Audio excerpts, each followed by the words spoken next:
cierre de las campañas de cada grupo. Nuestro nombre, que es Mujeres Argentinas, que yo lo conocen, que fue la propuesta del papá de Ezequiel, por considerar que las mujeres son muy importantes en la historia de nuestro país, que por ahí son personajes ocultos, siempre fueron los hombres los que aparecen en las batallas, en las fotos, pero las mujeres también colaboraron mucho con la historia de nuestro país, con la construcción de la democracia, y más que nada también, incluso acá lo vemos todos los días, por ahí las maestras, que ya representadas por gran parte por mujeres, con la colaboración también de los hombres que eligen esta carrera, pero originalmente es una carrera llevada adelante por mujeres para construir la base de toda sociedad que son ustedes, son los alumnos. Y como representantes de las mujeres acá en nuestro país, consideramos que el grupo de abuelas y madres de Plaza de Mayo son una parte muy importante y fundamental de nuestra historia, de nuestra memoria, como para no olvidar los momentos malos que fuimos pasando a lo largo de nuestro desarrollo como país, y por eso convocamos a una de las abuelas que venga como invitada para que les pueda contar su historia, que pueda contar la lucha que llevan estas mujeres adelante día a día, con el simple esfuerzo de sus vidas, sin ningún tipo de apoyo económico para hacer un negocio atrás de esto, sino que es simplemente la lucha por reconstruir la vida de muchas personas que quedaron en el camino por considerar que sus ideales y defenderlos, mucha gente pensó que sus ideales no servían y por eso los llevaban presos, mucha gente murió, y se trata de recuperar parte de la historia de estas personas que fueron quedando en el camino.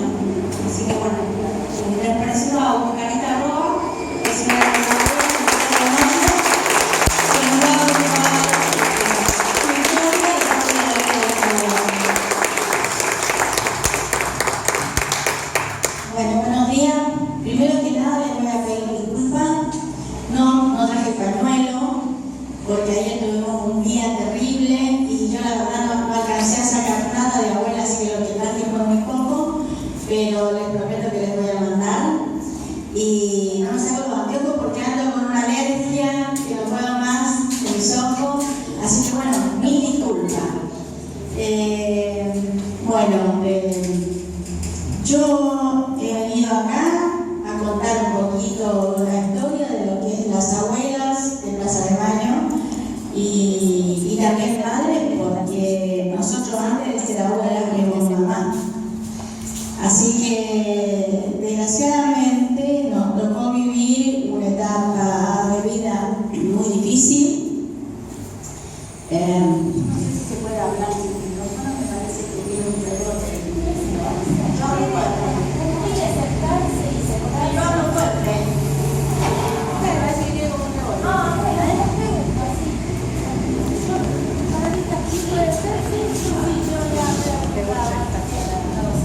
bueno, primero que nada yo les voy a contar que soy abuela de Plaza de Mayo porque tengo un hijo, una nuera y tuve una nieta desaparecida. ¿Cómo desapareció? Porque en el tiempo de la dictadura muchos jóvenes, no solo jóvenes, sino que muchos profesores, profesoras, trabajadores, muchas personas desaparecieron en el tiempo de la dictadura por pensar diferente. En esta vida no todos podemos pensar igual, por supuesto, pero hubo un tiempo en que pensar diferente era tan malo que a la gente que pensaba diferente la hicieron desaparecer. Yo tuve un hijo, el cual fue mi primer hijo, que vivíamos en Chile, yo soy chilena, hace 40 años que vivo en este país. Y no me vine por el golpe de Estado de Chile, sino que me vine porque mi hijo había tenido un accidente muy grande en Chile y cuando había recién terminado su secundaria se cayó de un tren y el tren le cortó sus dos piernas y tenía 16 años. Entonces, ¿qué pasa? De que él era un chico que andaba ya en ese tiempo militando en las villas miserias. Chile en esa época era un país muy, pero muy pobre, de Miami. En ese tiempo había una pobreza extrema, donde había también un grado de alcoholismo en los padres, donde los niños no podían ir al colegio, andaban en la calle, vendían caramelos o andaban simplemente en la calle. Entonces, mi hijo tenía esas ideas de jovencito, de juntar sus compañeros de la secundaria y dijeron ellos, vamos a formar una escuelita para el niño trabajador o el niño de la calle. El problema es que ellos habían terminado recién su secundaria, no eran alfabetizadores y no era tan fácil. Pero entonces, ¿qué es lo que hicieron? Empezaron a llevar a los chicos que veían que podían llevarlos a la casa, sentarlos así en el piso, en la casa de alguna de nosotros. Mi casa se prestó mucho para eso, a pesar de que nosotros no teníamos una casa tan grande, pero bueno, era todo de voluntad. Y mi hijo empezó por ahí, había una radio que se llamaba la Radio Magallanes en Chile, que era la radio del pueblo, pedía cuadernos, gomitas, lápices, y con eso les enseñó a muchos niños a poner su nombre, a poner el nombre de sus papás, y bueno, y a leer, porque siempre me decía mi hijo que lo más terrible que podía suceder en la vida de una persona es no aprender a leer y a escribir. Así que con otros compañeros formaron esa escuelita y así siguió su vida tratando de colaborar con los demás hasta que tuvo el accidente. Cuando tuvo el accidente, la vida, por supuesto, le cambia a cualquiera. Un accidente tan terrible que cambia a cualquiera. Entonces él me dice, mamá me dice, nadie es profeta en tu tierra, yo me tengo que ir, me tengo que ir del país. Tengo que ir a otro lado, a ver qué hago, quiero seguir estudiando, me gustaría estudiar psicología. Y bueno, pensándolo bien, ¿cómo podía ser un chico sin pierna? ¿Dónde podía ir en esas condiciones? Entonces, bueno, ahí lo habían indemnizado con un pequeño dinero, ferrocarriles, y con esa platita le compramos la silla de ruedas, le armamos una maletita. A él le gustaba mucho tocar la guitarra, a la tocaba mal, pero tocaba, y se vino a la Argentina, que era lo más cerca.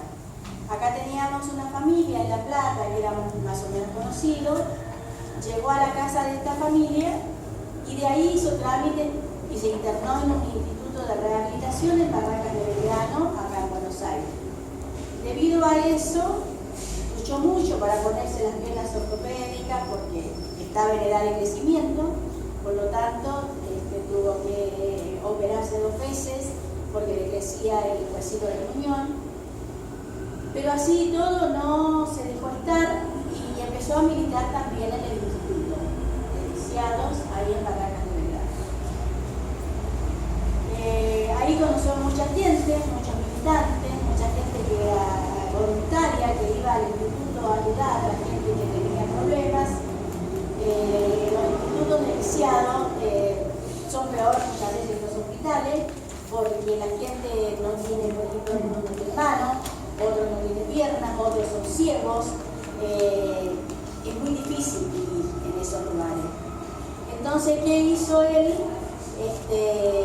Juntó a mucha gente conocida, de la que se hizo amigos, y empezó a pensar qué podían hacer para poder juntar dinerito para que la gente que estaba en el instituto pudiera comprarse la pasta de dientes, el jaboncito, lo que se necesita en un hospital, por la sencilla razón de que había muchos chicos que venían de Salta, venían de Mendoza, de muchos lugares donde tampoco la vida era tan fácil. Argentina se vivía mucho mejor que en Chile, pero tampoco era fácil venir de otros lugares a visitar a sus enfermos en esos lugares. Así que bueno, ahí trató y luchó muchísimo con otros compañeros, se metió entre muchos jóvenes conocidos que se fue conociendo en ese lugar y que participaban en Montoneros, que era una juventud que en ese tiempo tenía sueños, tenía ideales, y bueno, y empezó ahí a militar con ellos. Empezó a luchar por aquella ley, que hay diarios que cuentan en una oportunidad se tomaron la avenida del Pescador y quedaron las sillas de rueda y quedaron los bastones por ahí tirados, prácticamente todos detenidos. En ese momento, las detenciones que tuvieron ellos lo marcó muchísimo como extremistas, porque en ese tiempo a la gente que luchaba por estas cosas eran extremistas para ellos. Así fue como quedó muy marcado, pero él, por suerte, en ese momento, acá hay gente grande que seguramente sabe, la profesora, que hubo un gobierno interino, que era la Cámpora, el cual otorgó la ley para que los lisiados pudieran tener la oportunidad de trabajar. En ese tiempo, acá hay una fábrica muy grande, que es la fábrica Alpargata, que ahora está cerrada, que era una fábrica que daba mucho trabajo, y mi hijo empezó a trabajar en las oficinas de esa fábrica, acá en La Boca. Y algunos, bueno, en algunos lugares donde se estudiaba braille, otros pusieron un negocito en la calle, y bueno, y así fue como la gente empezó a trabajar con sus sillas de ruedas, con sus bastones o con lo que podían, y pudieron empezar a hacer un fondo común, comprarse lo que se necesitaba en el hospital. Y bueno, eso para las personas de la época era como hacer cosas que no se debían hacer. ¿Cómo se les ocurre andar en la calle, volanteando para que la gente consiga una ley para que trabajen? Fueron momentos muy difíciles. Cuando viene el golpe militar, por supuesto, esa gente empieza a desaparecer. Y entre ellos, mi hijo se había inscrito en la UBA porque quería estudiar psicología. Conoció a una chica que era voluntaria de ese instituto, una chica que iban muchas jovencitas como voluntaria a lavar el pelito a la gente que tenía muchos problemas, porque no podía lavarse el pelo, no podía ir al baño sola, o mil cosas de lo que pasa en un lugar como ese. Si algún día las profesoras pueden sacar a los niños, así como los llevan a veces a pasear en un lugar, pueden ir al instituto que queda en Barranca de Belgrano y fijarse y ver cómo está la gente que tiene problemas de discapacidad. Que no son discapacitados de la cabeza, son discapacitados a veces porque tuvieron polio o porque les pasó un montón de cosas en la vida y quedaron con problemas que no pueden ellos manejarse solos. Y eso era lo que mi hijo quería, que todos pudieran trabajar y que pudiera ser digno. Yo tenía muchos amigos que eran ciegos, a los cuales él siempre les decía riéndose, yo no quiero verlos a ustedes al lado afuera de la puerta con esta vida pidiendo limosna. Ustedes tienen que trabajar. Así ciegos como son, pueden trabajar. Todos tenemos que hacer algo. Así fue como, gracias a Dios, muchísima gente pudo tener dignidad para poder trabajar. Pero vinieron los tiempos terribles del gobierno militar, donde toda esta gente que pensaba ser gerente, prácticamente lo llevaron en miedo porque, por supuesto, eran participantes políticos. Yo no quiero decir que no lo eran, porque sí lo eran participantes políticos. Así que yo, cuando desaparece mi hijo y desaparece mi nuera con la nenita que tenía 8 meses, ¿dónde iba a ir yo? Primero las comisarías, como fueron todas las madres, las comisarías, los hospitales, las iglesias, y nunca pude saber qué había pasado con mi hijo hasta que en un momento unos compañeros que tuvieron la suerte de salir, que también eran rengo, vinieron a mi casa y me dijeron que ellos estaban en un lugar que no sabían dónde porque tenían la vista vendada cuando lo sacaron y que habían sido muy torturados en el centro ese clandestino donde estaban. Así que más o menos tenía una idea yo a dónde habían estado y que estaba con la nenita, pero la nenita estuvo, creo, 3 días y se la sacaron. Vino un coronel que no tenía hijos y le gustó la nena y se la llevó. Tenía 8 meses mi nietita. Así fue como un día mi nuera era una chica muy inteligente, sabía inglés y alemán, era descendiente de alemanes, agarró un teléfono y llamó a su mamá. De ahí en ese tiempo no había teléfonos celulares. Entonces llamó a su mamá y le dijo a su mamá que ella no tenía la nena, que casi la tenía ella. Y la mamá le dijo, no, yo no la tengo. Y mi suegra tampoco la tiene. Y desde ese día nunca más pudimos saber ni de la nena ni de ellos. Porque vino un señor que levantó el teléfono y le dijo a mi consuegra: señora, no moleste que no estamos en Rusia. Así que bueno, desde ahí no tuvimos nunca más qué pasó ni con ellos ni con la nena. Entonces mi consuegra entró en una depresión muy grande. Un día prendió todas las llaves de gas en su cocina y se suicidó. Y bueno, me quedé un poco sola. Yo tenía más hijos, yo tuve 7 hijos, tenía 6 hijos más que eran mucho más chicos. Y entonces vi gente en la Plaza de Mayo, empecé a participar ahí con las madres, las abuelas, que en ese tiempo estaban todas juntas, y pude empezar a compartir el dolor entre todas. En un momento en que las abuelas decidieron separarse, algunas que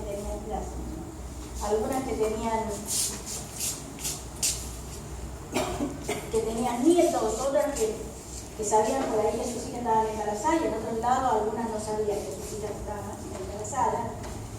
Bueno, hicimos un grupo de abuelas en el cual empezamos a participar como abuelas de Plaza de Mayo, con la única esperanza de poder encontrarnos con nietos.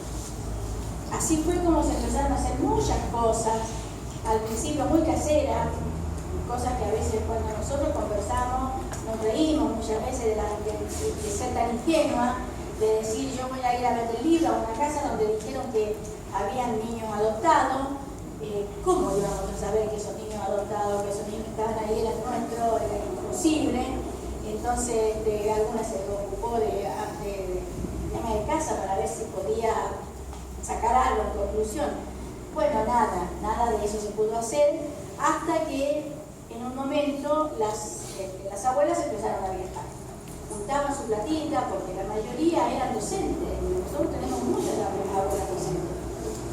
Empezaron a juntar como podían su platita y empezaron a viajar. En un viaje que hicieron a Washington, encontraron a un genetista argentino, que es el genetista que aún todavía tenemos, y ese genetista estaba haciendo un análisis porque había un matrimonio que el marido decía que el nene no era hijo de él. Él hizo el ADN a ese niño y las abuelas dicen: a nosotros se nos alumbró la lamparita y hablamos con él y dijimos: ¿qué pasaría si nosotros diéramos la sangre y la familia que tenemos, diéramos sangre y la dejáramos en algún lugar como para que algún día pudiéramos encontrar nuestros nietos? Y así se formó el Banco Nacional de Documentos, donde todos los que tuvimos de la familia llegamos sangre, y con esa sangre hemos podido comprobar ahora que el nieto que encontramos se le hace su ADN y por supuesto sabemos que es el nieto que buscamos. En el año 2000 yo tuve la suerte de con las abuelas encontrar a mi nieta.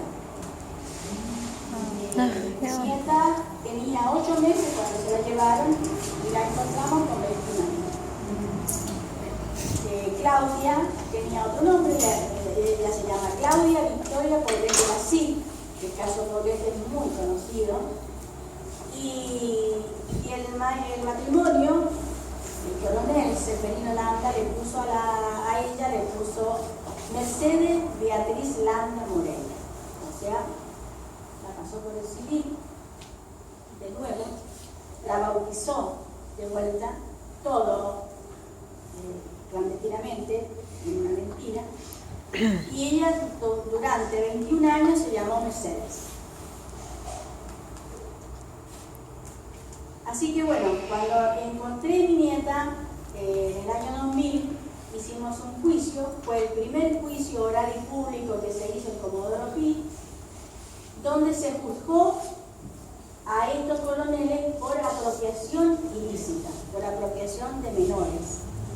Desde ese día se enjuició a todos los apropiadores que se robaron chicos. que hemos podido comprobar que han sido muchos. Desde luego, 500 era lo que más o menos tenemos nosotros como niños desaparecidos en esa época.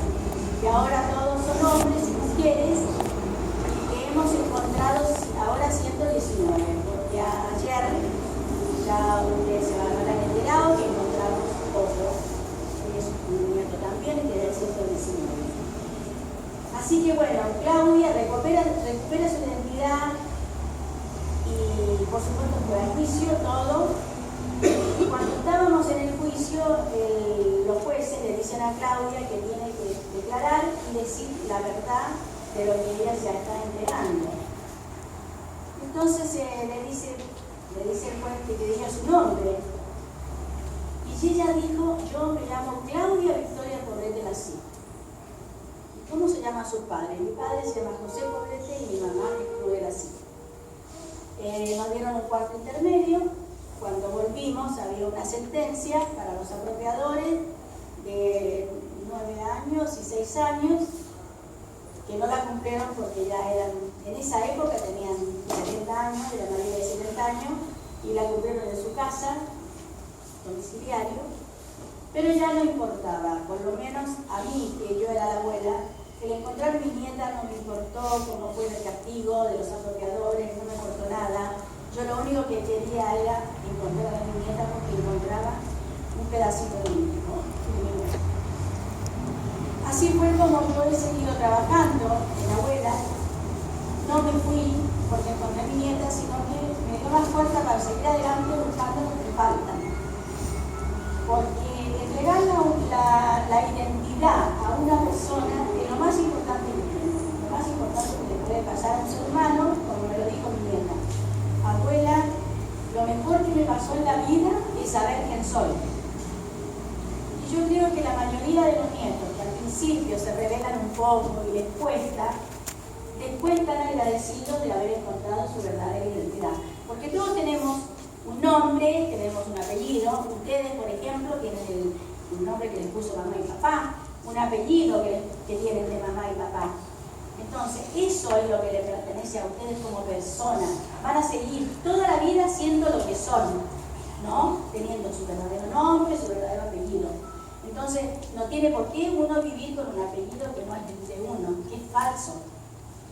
Entonces, ese es el trabajo que hacemos las abuelas. Devolverle a estos chicos, que ahora son hombres y mujeres grandes, devolverles esa identidad. Y tenemos la suerte de que algunos se buscan, como este último que buscó su identidad, ¿no? Varios de los chicos que hemos encontrado últimamente han buscado su identidad. El trabajo de abuela es arduo, es muy grande. Tenemos mucha gente que nos acompaña, que nos ayuda, tenemos gente que ha hecho teatro por la universidad, que seguramente ustedes saben que existe el teatro por la universidad, que es gratis. Todos los años se hace, en cualquier teatro de la capital se hace teatro por la identidad, que si ustedes quieren saber de todas estas cosas, pueden ir a la abuela algún día, buscar direcciones para que ustedes vean de que hay teatro por la identidad, hay danza por la identidad, hay montones de actividades. Lo mismo en la ex escuela de la Armada, y hay todas las actividades que ustedes quieran por la sencilla razón que ya es un museo de la memoria. Tenemos los centros clandestinos, en su mayoría son centros de memoria, donde ustedes pueden ir con sus maestras, visitarlos, serán bien recibidos, encontrar toda la historia, se llevará el material. Es muy importante para los chicos que lo hagan, por la sencilla razón de que estas cosas no tienen que volver nunca más a pasar. Acá no tiene que haber un golpe más de Estado. Acá tenemos que tener tranquilidad, tenemos un presidente nuevo, se apoyará, estaremos de acuerdo o no, no importa, pero al presidente hay que apoyarlo porque es el que tiene que gobernar este país. Y es la ley que respetar. Entonces, no hacer lo que se hizo muchas veces con Cristina, que se trató de la peor manera en la investidura de un presidente o una presidenta se debe respetar. Entonces, como se debe respetar a los padres, a los maestros, a los profesores, a todo el mundo. El respeto es lo más importante. Así que por lo tanto, yo no sé, les dejo la inquietud para que ustedes pregunten ahora, si quieren saber más cosas, vayan preguntando si hay algo que yo les pueda contar, aparte de lo que yo les conté. Sería bien lindo que me preguntaran, yo les puedo preguntar. Primero, gracias por venir.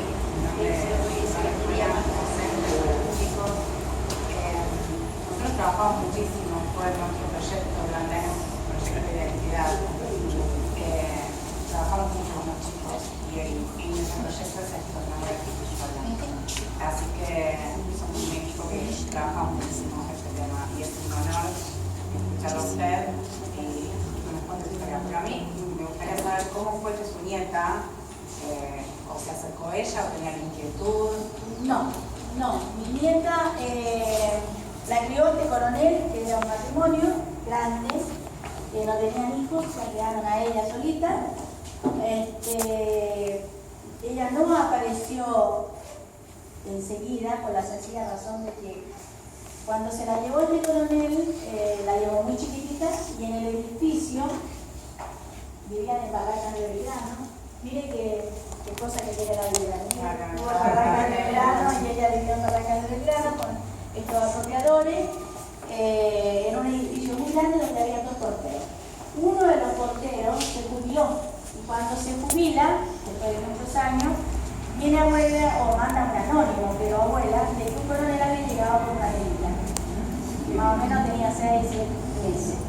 Y bueno, y ahí nosotros agarramos la onda enseguida y empezamos como tenemos todos los casos en los juzgados federales, cayó en el juzgado número 5, donde estaba el juez Cavallo, y ahí él empezó a investigar. Y bueno, la llamó, se le hizo su análisis, pero ella no quería saber nada porque dice, yo estoy segura que no puede ser, que qué sé yo, ella cuenta después todo lo que le pasó en ese momento, que ella siente que se le cayó una casa encima, que no sabía qué hacer. Pero bueno, le hicieron su análisis y dio el 99,9%, así que bueno, no le quedó ninguna duda. Y ella dice de que cuando vio el expediente, vio una fotito, había una fotito que yo había llevado una fotito a las abuelas, que es la que anduvo rotando siempre,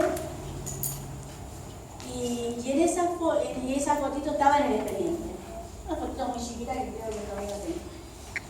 Cuando ella se vio, ella dice, no cabe duda, esta soy yo. Esta soy yo por la sencilla razón que se ve que cuando este coronel llegó a la casa, lo primero que hizo es sacar una foto.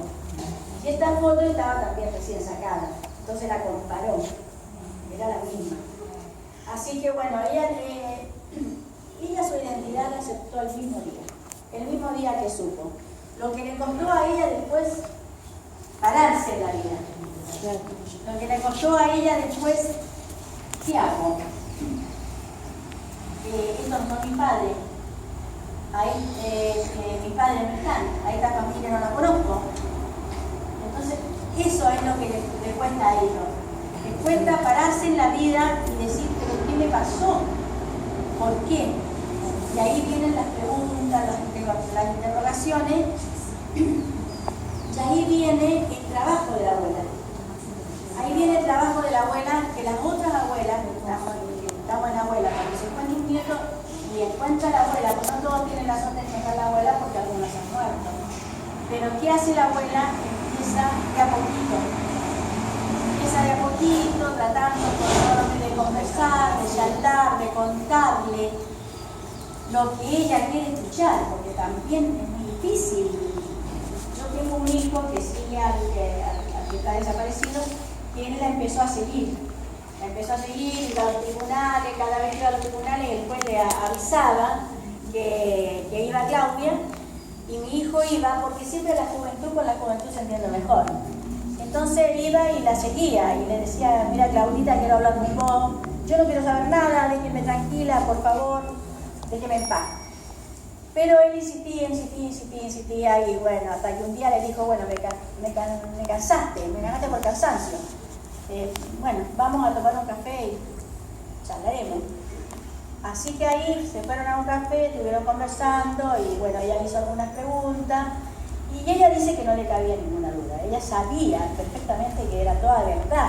Lo que pasa es que ella no podía asumirlo, claro, no podía resolverlo, era muy difícil. Así que bueno, ahí la paseaba por la casa hasta que un día le dice, ¿no querés pasar a mi casa? ¿Querés ver a mi mamá? No quiero saber nada, no quiero saber nada. Bueno, la cosa es que un día le dice mi hijo, porque nosotros le decíamos Claudita, es una risa porque le decíamos Claudita, y Claudita era grande ya. Hasta que un día dice, no me digan más Claudita, soy Claudia. Y bueno, le dije a mi hijo, ¿tuviste algún carrito alguna vez, Claudia? No, le dice, no, porque yo me quedé en un departamento muy grande, pero no me metieron ningún animal. ¿Te gustaría tenerlo? Porque ya los apropiadores estaban detenidos, los habían detenido el Campo de Mayo, que estuvieron como 4 o 5 meses. Entonces le dice ella, me encantaría. Le dice, bueno, pero no tengo a dónde tenerlo. Entonces le dice mi hijo, bueno, le dice, lo tenemos acá en mi casa y vos lo venís a ver todos los días. Lo llevas al veterinario, le dice yo, hacer todo lo que... Dice, bueno, está bien. Entonces se fueron y le regaló una perrita chiquitita, esas dos retriever, esas chiquititas que son con la nudita muy linda. Y ella empezó a entrar a la casa con el entusiasmo de la perrita, que la cuidaban allá al veterinario, que sé yo, no sé cuánto. La cosa es que la perrita se quedó en la casa por muchísimo tiempo y ella venía a verla. Y en esas idas que venía, un día nos pusimos a charlar. Le ofrecí mate y nos pusimos a conversar y que se le dijo como todas las abuelas, ¿no? ¿Qué quieres comer? ¿Qué te gustaría que te hiciera? Qué sé yo, las abuelas que estamos siempre pendientes de los nietos. Y entonces, bueno, y ahí le regalé un libro con unos poemas de Mario Benedetti. Le marqué uno que los padres veían muchísimo. Y bueno, y empezamos así, a conversar de a poquito, hasta que después le presentamos a las primas, yo tengo un familión, y así que le presentamos a sus primas, sus primos y todas esas cosas, las tías, de a poquito, bueno. Hasta que llegó un momento en que dice, bueno, no puedo por mi vida, no puedo, me voy a ir del país a trabajar a otro lado. Ella es ingeniera en sistemas. Y se fue, encontró un trabajo y se fue a trabajar a Venezuela.